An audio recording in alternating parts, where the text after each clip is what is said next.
for some reason, mold and water damage has been left off the map in indoor air quality, pollutants for needing certification or licensure requirements. This is not how we treat asbestos. This is not how we treat radon. This is not how we treat lead-based paint abatement. And we're sitting here wondering, given the prevalence and scale of mold and water damage and the public health severity that it could potentiate, why hasn't this been dealt with in all these decades? Hello, everyone. My name is Kendra Seymour, and welcome back to your Indoor Air podcast. I'm joined today by Brandon Chappo, one of our co-founders and our Director of Public Policy. And today is a super exciting interview. I've been looking forward to this for a while because we're going to jump into the policy side of mold and water damage in our homes and buildings. And we have a huge victory that we can't wait to tell you about. But we're also going to dive into the scarier reality, because the fact of the matter is legislation regarding inspections and mold remediations in the United States is grossly inadequate. In fact, the person remediating your home, chances are, does not need to have any kind of special training or knowledge or licensing on how to effectively and safely remove mold and bacteria and water damage and all of those toxigenic things from your home. And believe me when I say that as a result, a lot of the practices that pass as remediation are ineffective, they're insufficient, and they're even unsafe, which puts you and your health and your home at risk. So we're going to dive into that a little bit more today. So that said, Brandon, thank you so much for taking time out of your schedule to chat. You're so welcome, my friend. I'm really happy to be here. Yeah, I've been looking forward to this for a while because, Change the Air Foundation's been around for a couple of years, and there's so much behind the scenes stuff, hundreds and hundreds of hours that go into the policy side and meeting with legislators and getting bills proposed that we kind of want to give people a peek behind the curtain. So I'm so glad you're here. Absolutely. Looking forward to diving in. Yeah. Now, before we jump in, I do need to take a moment to give a shout out to two of our corporate partners whose generosity help keep our resources free. That's MV Restoration and Home Safe Mold Inspectors of NWA. And what I love about the companies we partner with is that they really have put their money where their mouth is, for lack of a better way to phrase it. They not only, are doing the hard work of improving people's health by improving their homes, they're also supporting organizations like ours so that we can continue to do the policy work. We can continue to provide those free resources. So thank you so much to both of those companies. And if you want to learn more about them, or if you're interested in becoming a corporate partner, you can head on over to our website at changetheairfoundation.org and check out our corporate partner tab. All right, Brandon. So let's start with the good news, right? Everyone always likes to start with the good news. We had a huge victory recently in Illinois. Can you tell everyone about it and why it was so critical? Absolutely. Yes, we did indeed. So back in a few weeks ago in August, the governor in Illinois signed Senate Bill 1087, the Mold Remediation Registration Act. And that bill solely came to the forefront because volunteers, passionate constituents, worked with Change the Air Foundation, using their experiences, being affected by living in mold and water damage, to try to make an impact for constituents in their state. So what is the bill? The bill basically does a few huge things, we think. One, it ensures that all mold remediators in the state of Illinois have to have an active third-party certification and also proof of financial liability. So they have to have insurance. And the other thing that it does is it mandates the Department of Public Health in Illinois to have a mold information and awareness campaign to speak to the constituents of Illinois about the dangers of mold exposure, and the potential ramifications of living in a water damaged building. We feel that those are two huge missing pieces in many states across the country. What was so beautiful about what happened in Illinois was not just the fact that the constituents came to us, used their voices, and we interfaced with their legislators about what had happened to them and their families, but the fact that Republicans and Democrats alike came together on this bill, joint sponsored it, so it was bipartisan. and it passed the Illinois Assembly, the House and the Senate unanimously. Not one vote against it. So, people in the legislature there found huge merit in the issue in and of itself and wanted to do something about it. We understand that this is just a starting point of the many facets of, the gaps in laws and regulations, but we felt it was a really impactful cornerstone that we can build off of there. So that was a huge victory for our community, and just wanted to thank our volunteers and the bill sponsors for leading on that and working alongside us and our ally organizations, because it was a huge victory. We've been at this for many years, getting a lot of bill proposals up and off the ground. This was our first one that we spearheaded, that we got across the finish line. So our community should feel really happy and hopeful about that for the future.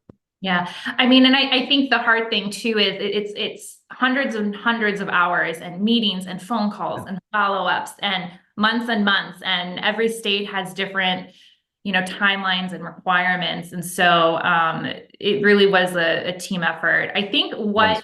is shocking is this makes Illinois only the 7th state to require mold remediators to have a certification. And so that is shocking because, and if you've listened to any of our episodes before, I talk about this. In many states, I could go to bed tonight and wake up tomorrow and call myself a mold remediator. That's alarming. And, when you think about it, we require, hairdressers to go through so many hours of training before they're allowed to color and dye your hair. We have some of these things in place. So can you tell us a little bit more about what the certifications look like? I know we worked with the IICRC. Can you just give us a little bit more of a glimpse behind that aspect? Yeah, absolutely. And you're spot on, Kendra. For some reason, mold and water damage has been left off the map in indoor air quality, pollutants for needing certification or licensure requirements. This is not how we treat asbestos. This is not how we treat radon. This is not how we treat lead-based paint abatement. And we're sitting here wondering, given the prevalence and scale of mold and water damage and the public health severity that it could potentiate, why hasn't this been dealt with in all these decades? So basically, what we wanted to ensure was that mold remediators, so in particular in Illinois, the bill basically states that they will have to have the IICRC certification, and also it could be NORMI or any other organization that the department deems is adequate. Having said that, there's only a few out there that we really feel does a good job for our constituents. So that's basically what that component of the bill does. And what we're hoping to do is emulate that bill in states across the country, because you're right, it's like the Wild West out there. Only 7 states in the country require a certification or licensure requirement for the person that's fixing your home from mold and water damage to be properly trained and certified. It's crazy. And so not only do we feel that in our constituents, but when we tell the legislators that, they're shocked. Yeah. Because they already had assumed that that was in place. And I think that's the other thing that we're doing when we're in these meetings, is that we're, not just advocating for an issue, but we're educating on the issue. And I think that goes such a long way for everybody involved in the conversation. So yeah, that's just a little glimpse into that component. But we feel that that's a huge pillar of our policy reform initiative that we're going to be pushing for years to come. And hopefully we can, once one state goes, which Illinois was one, a lot of the legislators in other states look to that to see, okay, other states are leading on this. This is a public need. This is a consumer protection mechanism. It absolutely is. This is common sense policy. Let's put it in place. Yeah, and I think you hit the nail on the head, because I was guilty of this.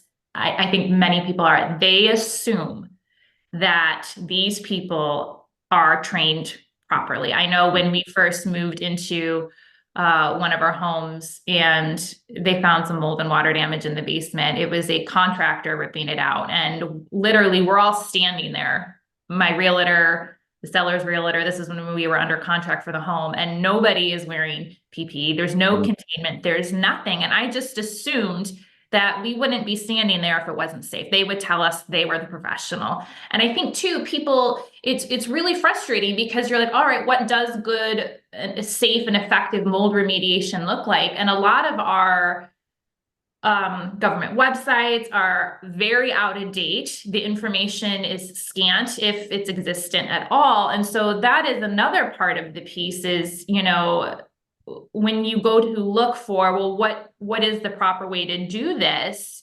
It can be a struggle to find accurate information and not get upsold on magic sprays and fogs and potions or the easy fix, or sometimes, they'll say, well, it's less than 10 square feet. We can rip it out yourself. And we actually are going to have a whole mini class series on effective remediation practices coming in the fall of 2024. And I hope people will check that out because we kind of break down some of the common myths and misconceptions. So there is enough of my rant on that. But That's a good one, huh? there is an interesting point that you brought up back when this mold law was going forward, and it had to do with language. And details matter when it comes to the law. And you always talk about shall versus may. So can you unpack that and how that language in a bill can make a difference between a bill that has some teeth and one that maybe doesn't? Absolutely. Great point. Many people don't realize this. The devil is certainly in the details, as they say. To give a little back context on that bill in Illinois, bill had passed in 2007 under the same name, the Mold Remediation Registration Act. The bill didn't have the component of the public awareness campaign through the Department of Public Health. So we added that in there, which was a huge component. But the bill basically had asked that the Department of Health have a program set up so that all mold remediators were certified in the state. So that was the other component. Here's the problem. When that bill passed in 2007, the language said that the department may establish that program to have certification requirements. They never did because, again, a lot of these agencies don't have a lot of resources. They're dealing with funding issues. People are coming in and out, etc. So it wasn't mandated. When we saw that, we wanted to build off of that bill and basically mandate that they do this because of how important it was and the huge gap that there was in public health and consumer protection. And so we went in there and just changed that one word to shall from may, and that mandated it. That one word could have that much power, basically saying now it's an option for you to do this, or no, you will do this. And that's a big difference, everyone. And so it's important when we're looking at laws, and I know it's boring. I know eyes roll in the back of your head when you're doing it, but really it's important to think, oh, well, my state has this law in place, so I'm protected.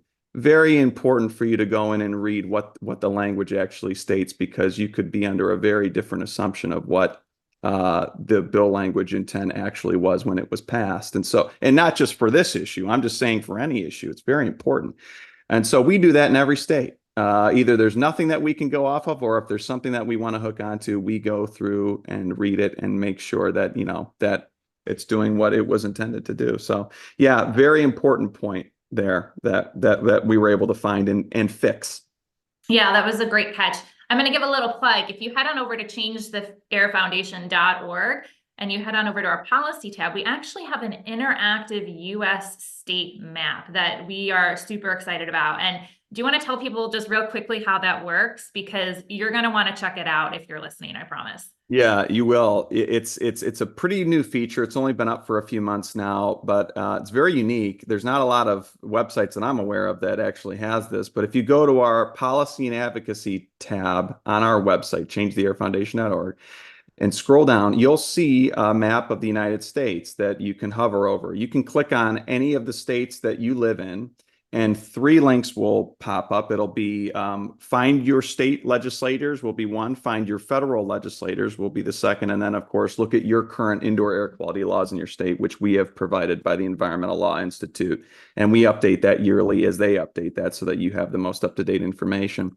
Also, what you'll find on that map, you'll see some different colors. You'll see the states that we've got some action in and advocacy in, of where we're trying to propose laws, which is 18 states right now. Also, six different states. We have 8 bill proposals. You'll see those states in a different color. And then, of course, Illinois is its own color because we are able to get a bill passed that we had gotten proposed along with the help of our volunteers and other allied organizations. It's a super unique function. I use it every time that a volunteer comes to me that says that they want to put their experience in front of legislators, use their voice to make an impact. And my first question is, great, do you know who your state representatives are? And usually, not all the time, usually they're like, I'm not sure. Well, we have a great function for you to be able to find out now. And so that's kind of what birthed that a little bit, was just because we kept running into that same issue where people just weren't familiar. So you know what? We wanted to give you a resource to be able to find that out quickly. And so if you go there, click on your state, you can find that out quickly just by putting in your address, and that's all. And it'll pop up who your state representative or delegate is, and then also your state senator. Yeah. And you can even read the 8 bills that we've helped to get proposed and the Illinois bill that passed. You can actually click in and read those. So the states where that's applicable, we've linked to that as well. We really try to be your one-stop shop for all things indoor air quality. Now, I don't know if you guys caught something that Brandon said. He said that we are working in 18 states. So I want to just lay the reality out there for everyone listening. You know, Brandon he's a one-man shop. He actually has a full-time day job and works on the side for us, probably almost full-time, even though you are on paper considered a part-time employee. And I run all the other stuff in the foundation as a volunteer. We are a small shop who is aiming to do bid work. And so if you want to see momentum like this continue, laws changing that protect people, I would encourage you to head on over to our website, changetheairfoundation.org. Please consider donating. We can't do this work without you. I 100% mean it. There is only so much we can do on our own, and it really is going to take all of us. Your $20, your $10, whatever you have, we promise goes a long way to making a big difference. So I did just want to give a quick shout out, because I think sometimes people don't realize that you and me and the rest of us involved in the foundation are here because we see how important that is. Most of us involved in the foundation have been personally impacted, and we don't want what happened to us to happen to you. So please consider helping us out. It goes a long way. So one of the other things, Brandon, that I think it's helpful to kind of unpack for people is when you're going into a meeting, we have 3 things that we are advocating for right now. Not that there aren't more, areas that need to be addressed when it comes to this, but can you kind of unpack quickly for us what the foundation advocates for at the policy level? Absolutely. Yeah. So on paper, our goals, when we're getting these bills proposed and hopefully passed, 3 things mainly right now. It's public health and awareness campaigns through state departments of health to discuss the dangers of mold and mold exposure, and why it's important to get a proper assessment, and why it's important to get proper remediation work done. So that's one aspect. Of course, that was one component of the Illinois bill. And then another would be getting certification or licensure requirements for inspectors or remediators across the country. Again, I'll state this, if anybody missed it, only 7 states in the United States require remediators to have a license or certification, any requirements. The rest of them, they could wake up tomorrow, start their own LLC, and start doing business. It's the Wild West out there. So we have to change that. And then, of course, the third is always pushing for more appropriations and funding for further research and just more additional resources for people in the community that really should be coming from the state, through the taxpayer. But we think that that's great ROI for folks, given the scale of this. And so those are our 3 main that we advocate for. But again, when we're in these meetings, just like I said earlier, and we're educating, we're talking about the gaps in the insurance coverage. We're talking about the fact that disclosures are, vague or very ambiguous or very weak, and why that's important. We're talking about how the building codes are inadequate in many cases. And, as an example, like our builders properly handling all the building materials on these job sites with these quick turnarounds and these schedules, right? this is all a part of the conversation that we're having in these offices. So I don't want people to think that that's not an issue that we're going to be fighting for, that hopefully in future bills we're going to be advocating for. But right now, we feel like those three main points that I mentioned earlier, again, public health and awareness campaigns through state departments of health, certification, licensure requirements, and increased funding and appropriations for research and other resources, is going to move the needle and set us up for a great baseline to be able to do other work. Yeah, I think that is something that people will say, well, the bills don't go far enough. And can you tell them quickly about Brandon, a little backstory, first got involved in this just as a constituent in Ohio and was impacted. And so he worked to get an Ohio bill proposed. And tell them a little bit about that perfect bill you wrote that was never going to get passed. Do you mind if people get Yeah, a no, little it's bit of an understanding about why you absolutely. can't just do everything all at once in a single bill? Yeah, I mean, in a utopia, we could put everything in a bill and it would pass seamlessly and we would all be happy and protected and healthy, right? When I got sick in Ohio, this was before Change the Air Foundation was even a thing. This is how I got started in this policy and advocacy space. Is I went as a constituent to my representative, and we got a bill up and running there to deal with mold and water damage. And when the representative asked me to help him write the bill, because he had other 130,000 other constituents and he has other issues he was working on, so that while this was an important issue, he had other important issues to work on. I said, sure. And so I was thinking of all different facets and angles of this problem. Well, let's go after, inspections and remediations need to be certified or licensed, and public health awareness and insurance coverage. And I had a beautiful bill. And when I presented that to the representative, he said, Brandon, this is a great bill. He said, I'd vote for this bill. He said, there's one problem. I said, yeah, what's that? He said, this thing will never pass. He said it just like that. I said, what? He said, yeah. I said, but it's a great bill. He said, yeah, there's way too many components in this bill. And so that was good for me to understand, because understanding this, when a bill gets proposed, it has to move through a committee. If you have too many different components of a bill that has overlap with other committees, it's going to log down that bill, which already has a steep hill and mountain to climb to get passed. Which is only going to reduce its chances of being passed in general. And again, only 10 to 20% of all state bill proposals become law. That's it. Yeah, the stats are not good.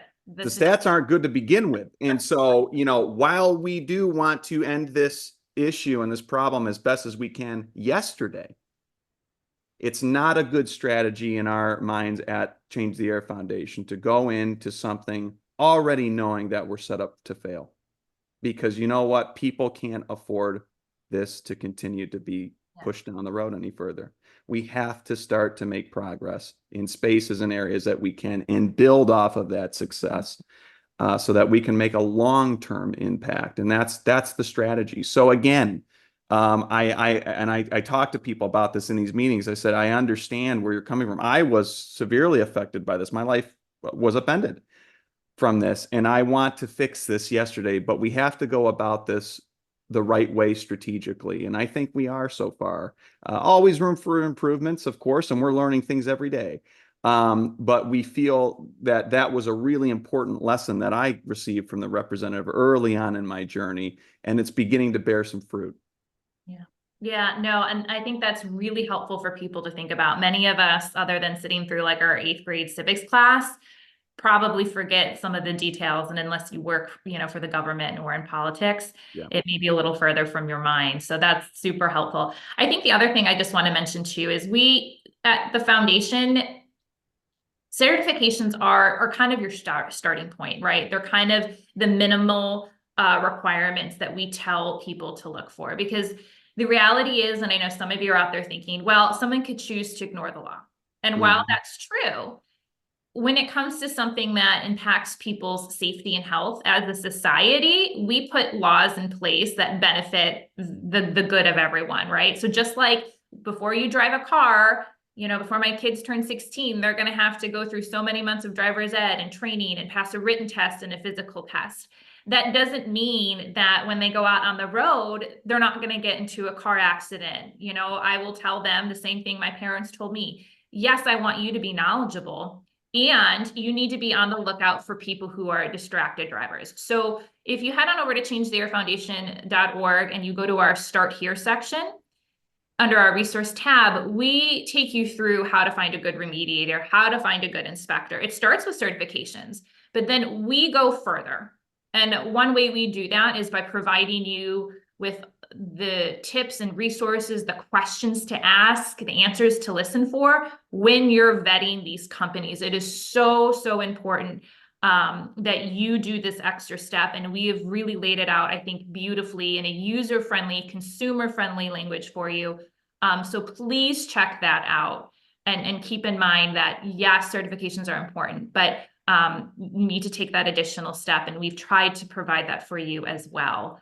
I do want to talk about, if we can, just for a moment, we recently, and I shouldn't say recently because it's been about a year in the making, released kind of a game-changing policy brief. And if you've been following us for a while, we were fundraising for this. Can you tell us a little bit about this? I know we're going to do a ton of stuff upcoming on it, but give us the kind of an overview of what this policy brief looked like, why it mattered, and kind of some of the insights that came as a result. Yeah, we're super excited to release this to the public. It's a national policy brief, and what that is for people that don't understand is, going into these legislators' offices and staffers, and they want to look at data from this issue. There really wasn't anything that existed out there for residential homes in America that talked about dampness and mold, not just looking at the health ramifications of this, but what are the costs that are already known and associated with this, that we could put into one package for every office so that they could be understanding what the literature states, backing what our testimony from our constituents and from our organizations were telling them what was happening out in the real world. This basically came out of a couple of years ago. We went to Washington, D.C., and we wanted to advocate for mold and water damage. Actually, it was in 2023, not a couple of years ago, I'm sorry. And it was 2023, the Healthy at Home Act, which we helped get up with Representative Joe Courtney, Joyce Beatty, and Senator Blumenthal to fix the toxic mold issue in HUD housing. But it was also going to put forward and asking other agencies to come together to look at the health ramifications of this on a deeper level, so that the agencies could recommend standards for fixing this, for inspections and remediations, building codes, etc. When we were having conversations in those offices, we met with about 30 congressional offices over like a half a week. Every one of those offices found merit in what we were promoting, right? They knew. So in other words, nobody was pro mold, which was great to hear because everybody knew that it was a public health problem. A lot of the feedback we were getting from those conversations were, how much is this actually costing us? How wide scale is this? And of course, at the time, I didn't have, while there's literature out there here and there that states some of that, we didn't have one package that we could refer them to. And the Republicans in general, they're very much on the heels of wanting data-driven policy to make decisions. And so out of those meetings came the idea at the foundation that we really need to work with a few consulting firms to put that policy brief, that package together from what is known in the literature, so that we can have a starting point, a spark to have these conversations. And so, yeah, we're about to release this, but basically what it is it's getting all the literature that's out there, all the data, and putting it into a place where we can then put it in front of public health officials, legislators, and researchers to move them on policies. Now, what we found out of that was pretty eye-opening so far. And again, people can read it. It's about 14 pages long, but we think it's very thorough. It's good. We worked very hard on this. A couple things. At a minimum, what was found is that if we can reduce the prevalence of indoor mold and dampness, we can save, again, at a minimum, tens of billions of dollars in healthcare and lost productivity every year, at a minimum. It's a huge problem. We also found from the literature that at least 50% of homes in North America have mold and water damage and dampness. One of two houses. Some studies say that those percentages are even higher prevalence from that. Um, Again, it basically goes over the gaps in laws right now, too, right? So, how many states have certification requirements? Again, we've said this before, licensure 7. How many states have disclosures of different varying levels? Okay. How many states have zero laws when it comes to mold and water damage? That we found there was 10 in the United States. Other things that they were looking at was updating the economic impact data from dampness and mold for things like asthma, which has been written largely about. That was another huge update, just to speak on that for a moment. In 2007, the EPA had done a study on dampness and mold and what the costs were attributable to asthma for that. They found at the time that 20% of all U.S. asthma cases were directly attributable to mold and dampness indoors. That costs, they figured at the time, $3.5 billion annually. Okay, when we got with Industrial Economics and Raw Strategic, the two firms that we worked on this with, they crunched the numbers of what that would look like today, given the prevalence in homes. That number now isn't 3.5 billion annually.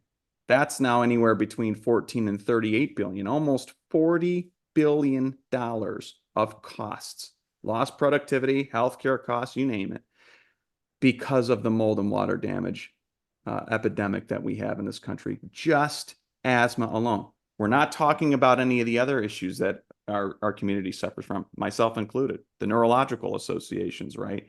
The immune suppression, the carcinogenic properties of this. That hasn't been done yet for us to be able to put numbers to. But we're hoping that with these massive numbers stating and these statistics, that stops legislators and staffers in their tracks, researchers, public health officials to say, we've already got a big problem with this as it is, and we only know this much about the problem. We need to actually do the research to start to take care of this. And not just the research, but we have to start fixing our existing building stock and start fixing how we're building new building stock so that this isn't a problem for the public. Basically a weight on the taxpayers and people that are suffering from this every year when it's a lot of times preventable. I mean, most times it's preventable. So it's just something that we wanted to put in front of folks, in DC and at the state level so that they could understand what the economic costs known economic costs are aside from the health impact costs. And what we learned from that was, basically there's been other indoor air pollutant campaigns that have been done before, radon, asbestos, lead, that there's been some positive impacts from some of those campaigns. And we've learned that we can lean on some of those and translate it to mold and water damage without having to recreate the wheel on some of this stuff. And so, again, it's a 14-page document. It's called a policy brief, but we're looking at residential homes in the United States, looking at health and economic impact data, to give people actionable steps that they can take today to be able to fix this long-term in law. Yeah, and you say 14 pages. It's got lots of great graphics and bullet points. It's easy read. It's Yeah. super fascinating. And I think what really is so exciting, is that there really hasn't been anything like this published. And certainly not with the most up-to-date research, because thousands of hours went in. The statisticians that were involved to run these numbers and to comb through the research really was impressive. And just a thank you to everyone who has supported us, who's donated, because you all make this possible. And we'll link to this. It's over on our policy page. You can see the brief for yourself. You can flip through it. You can download it. And I think it's going to help us, continue to change the way we address mold and water damage in this country. And even worldwide, there's a lot of implications, I think, regardless of where you live, if you're not in the US, a lot of takeaways that I think are relevant, anywhere.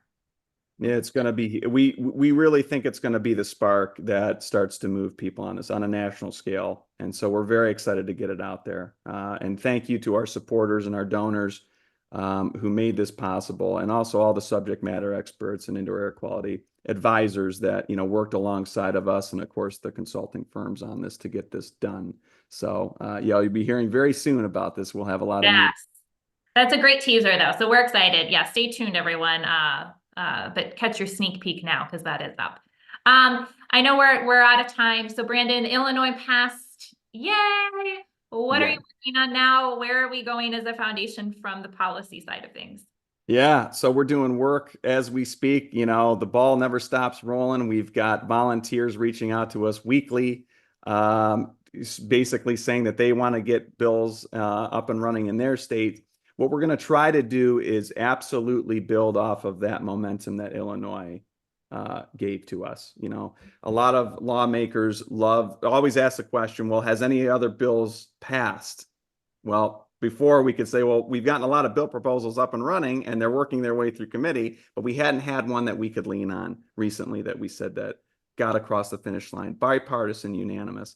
And so we're going to absolutely use that to our advantage and start to present that framework in front of lawmakers in many states across the country to, again, be that cornerstone to build off of. So right now we're working with, we've got volunteers in Colorado, very passionate volunteers in Colorado and Pennsylvania and a few other states that we're going to be trying to get these bill proposals up and running for those issues that I was talking about. And I want people to remember too that every state looks a little bit different because of the existing law or lack thereof that's in place for mold. So for instance, in a state like Illinois, well, we wouldn't be going back, trying to get certification requirements for remediators up and running because now that's taken care of, right? So other states that have licensure, we wouldn't be advocating for necessarily. We would be advocating for some of those other issues, right? Increased funding, public health and awareness campaigns. Maybe we could throw in disclosures into the discussion. So every state we have to look at what the existing laws are in place. And so it makes, not every bill is going to look exactly the same, I guess is what I'm saying. So that's important for people to know too. So yeah, we're just going to continue to build off of Illinois and hopefully to replicate that across the country. Well, thank you, Brandon, so much for being here and bringing your passion for the policy side of things and all of the work that you're doing. Oh my gosh, it's an absolute privilege. It's an honor, really, truly. I'm so grateful to be a part of the organization and working alongside volunteers. I'm just absolutely just so impressed by their want of using their situations and their experiences to make a difference for others. Really, it's very heartwarming. So thank you for having me, and be on the lookout for more updates in the near future. Yeah. And if you don't want to miss any of those updates, I encourage you, if you haven't already, head on over to changetheairfoundation.org and sign up for our newsletter. It's a great way to get actionable tips and solutions and guides and free resources and interviews directly to your inbox. I promise we keep it short and sweet. We know you're busy. And at the end of the day, I just want you all to know we are here for you. Our resources will continue to be free. Our work is for the benefit of you and your family. And so, yeah, definitely help us out by, signing up for our newsletter, liking and sharing and following these posts. And if you feel inclined, please consider making a donation. It's super easy. Just click on that donate now button on our website. Thank you, everyone. We will see you next time.